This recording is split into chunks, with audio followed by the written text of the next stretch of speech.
કચ્છના ગાંધીધામના ખારી રોહર પાસેના નિર્જન વિસ્તારમાંથી એક સાથે ડ્રગ્સના 12 પેકેટ મળી આવતા પોલીસ ચોંકી ઉઠી છે. દરિયાકાંઠેથી બિનવારસી હાલતમાં મળી આવેલ ડ્રગ્સનું વજન 12 કિલો છે અને આંતરરાષ્ટ્રીય બજારમાં તેની કિંમત ₹120 કરોડ આંકવામાં આવી રહી છે. દરિયાકાંઠે એક સાથે એક જ જગ્યાએ ડ્રગ્સના આ પેકેટ કઈ રીતે આવ્યા તે સવાલનો જવાબ મેળવવા હાલ પૂર્વ કચ્છ પોલીસે તપાસ શરૂ કરી છે.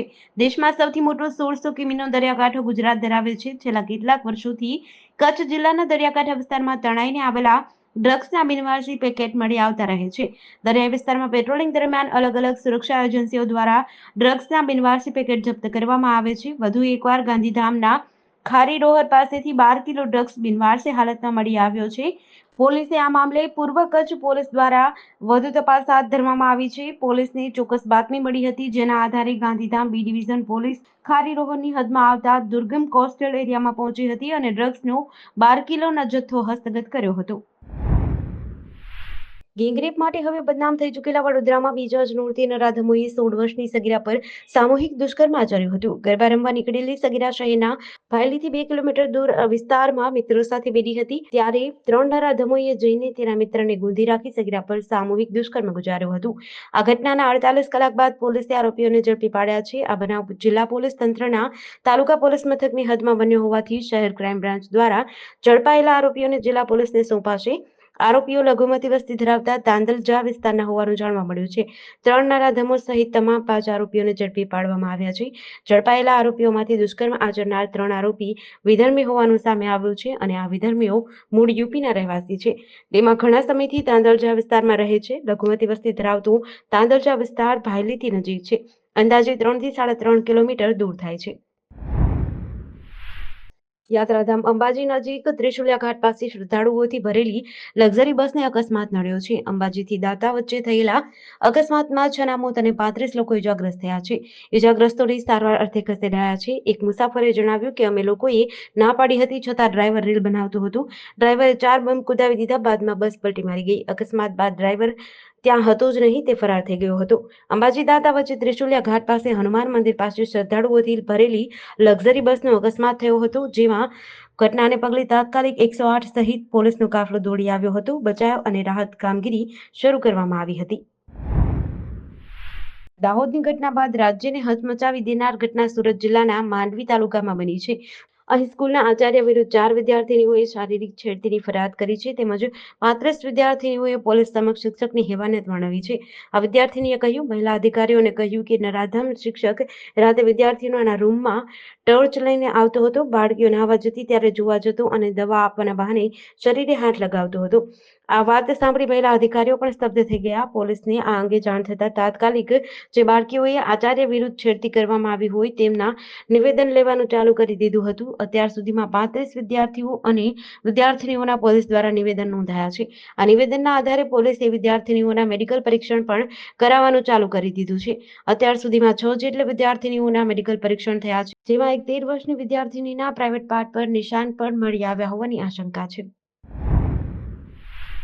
ભરૂચમાં ફરી એકવાર એસટી બસને અકસ્માત નડ્યાના સમાચાર સામે આવ્યા છે. ભરૂચ જિલ્લાના કારેલી ગામથી જંબુસર જઈ રહેલી એસટી બસના ચાલકે માર્ગ પરનો બમ્પ કુદાવતા સ્ટીયરિંગ પરનો કાબુ ગુમાવતા અકસ્માત સર્જાયો હતો. અકસ્માતમાં બસમાં સવાર અંદાજિત 15 વિદ્યાર્થીઓ અને મુસાફરોના કેસોથી વાતાવરણ ગુંજી ઉઠ્યું હતું. અકસ્માતમાં બસમાં સવાર મુસાફરો અને વિદ્યાર્થીઓ પોતાનો જીવ બચાવી બહાર નીકળવા માટે બસમાં દોડાદોડ કરી મૂકી હતી. બસમાં સવાર લોકોને નાની મોટી ઈજાઓ પહોંચી હતી, જેથી તેમને સારવાર અર્થે જંબુસરની રેફરલ હોસ્પિટલે ખસેડાયા છે. અકસ્માતમાં બસના ચાલકને પણ ઈજા પહોંચી છે. ઘટનાની જાણ થતાં જ જંબુસર પોલીસ મથકનો કાફલો દોડી આવ્યો હતો. વડોદરામાં ચોમાસાની ઋતુ બાદ હજુ રોડ રસ્તા પર પડતા ભૂવાઓએ નવો રેકોર્ડ બનાવ્યો છે. ચોમાસાની શરૂઆત પહેલાથી શરૂ થયેલો સિલસિલો આજ સુધી ચાલુ છે. સમયાંતરે અલગ અલગ વિસ્તારોમાં ભૂવા પડવાની ઘટનાઓ સામે આવી છે. શહેરના મકરપુરા વિસ્તારમાં કાર ભૂવામાં ખાબકતા ચાલકનો જીવ તાળવે ચોંટ્યો હતો અને કારને જેસીબી દ્વારા બહાર કાઢવામાં આવી હતી. આજે શહેરના મકરપુરા વિસ્તારમાં બરોડા ડેરીથી સુશીન સર્કલ તરફ જવાના મુખ્ય માર્ગે મોટો ભૂવો પડ્યો છે. વાહનોથી સતત ધમધમતા આ વિસ્તારમાં ભૂવો પડવાના કારણે લોકો આશ્ચર્યમાં મુકાયા છે. હાલ વરસાદ નથી, છતાં ભૂવો પડવાનો સિલસિલો યથાવત છે. ત્યારે પાલિકાના અધિકારીઓ પદાધિકારીઓની કામગીરી સામે અનેક સવાલો ઉઠ્યા છે. આ ભૂવામાં ખાબકેલી કારને જેસીબી દ્વારા બહાર કાઢવામાં આવી હતી. હિઝબુલ્લાહે રવિવારે રાત્રે ઇઝરાયલના હાઇફા શહેરમાં હુમલો કર્યો હતો. અલ જઝીરા અનુસાર હિઝબુલ્લાહે પ્રથમ વખત ઉત્તરી ઇઝરાયલના આ શહેરને નિશાન બનાવ્યું છે. ઓછામાં ઓછા 10 લોકો ઘાયલ થયા છે. છરા અને કાચથી લોકોને ઈજાઓ થઈ છે. દરેકને નજીકની હોસ્પિટલે દાખલ કર્યા છે. હિઝબુલ્લાહે તિબેરિયાસ શહેર પર પણ હુમલો કર્યો હતો. આમાં એક વ્યક્તિ ઘાયલ થયો છે. સાથે જ હિઝબુલ્લાહે કહ્યું કે તેમણે ઇઝરાયલના કાર્મેલ મિલિટરી બેઝને પણ નિશાન બનાવ્યું છે. ઇઝરાયલના અધિકારીઓએ જણાવ્યું હતું કે હિઝબુલ્લાહે રવિવારે લેબનોનથી 120થી વધુ રોકેટ છોડ્યા હતા. લેબનનમાં હિઝબુલ્લાહ વિરુદ્ધ ઇઝરાયેલી સૈનિકોનું ગ્રાઉન્ડ ઓપરેશન ચાલુ છે. ટાઈમ્સ ઓફ ઇઝરાયલના અહેવાલ મુજબ રવિવારે લેબનન બોર્ડર પર થયેલા હુમલામાં ઇઝરાયેલનો એક સૈનિક માર્યો ગયો હતો. આ હુમલામાં 2 જવાન ઘાયલ થયા છે. મૃતક સૈનિકનું નામ માસ્ટર સાર્જન્ટ એટેલ અઝુલે છે. ઇઝરાયેલની સેનાએ કહ્યું તેમણે 7 ઓક્ટોબરના રોજ 1 વર્ષ પૂરા થવા પર હમાસના હુમલાને નિષ્ફળ બનાવ્યો હતો. ઇઝરાયેલની સેનાના જણાવ્યા અનુસાર હમાસે સોમવારે 4 રોકેટ છોડ્યા હતા. મહેસાણા દૂધસાગર ડેરીના હોદ્દેદારોની આજે યોજાયેલી ચૂંટણીમાં ચેરમેન તરીકે અશોક ચૌધરીને રિપીટ કરવામાં આવ્યા છે. જ્યારે બાકી રહેતી 1.5 વર્ષની ટર્મ દરમિયાન 2 વાઇસ ચેરમેન રહેશે, જેમાં પ્રથમ 6 મહિના માટે યોગેશ પટેલ અને ત્યારબાદ 1 વર્ષની ટર્મ માટે રમીલાબેન ઠાકોર વાઇસ ચેરમેન રહેશે.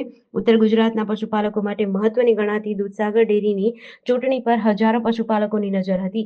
આજે યોજાયેલી ચૂંટણીમાં પાર્ટીએ આપેલા મેન્ડેટ મુજબ ચેરમેન તરીકે વર્તમાન ચેરમેન અશોક ચૌધરીને રિપીટ કરવામાં આવ્યા છે. જ્યારે બાકી રહેલી 1.5 વર્ષની ટર્મ માટે 2 વાઇસ ચેરમેન રહેશે, જેમાં પ્રથમ 6 મહિના માટે યોગેશ ગોવિંદભાઈ પટેલ અને ત્યારબાદ 1 વર્ષ માટે રમીલાબેન રણજીતસિંહ ઠાકોર વાઇસ ચેરમેન રહેશે.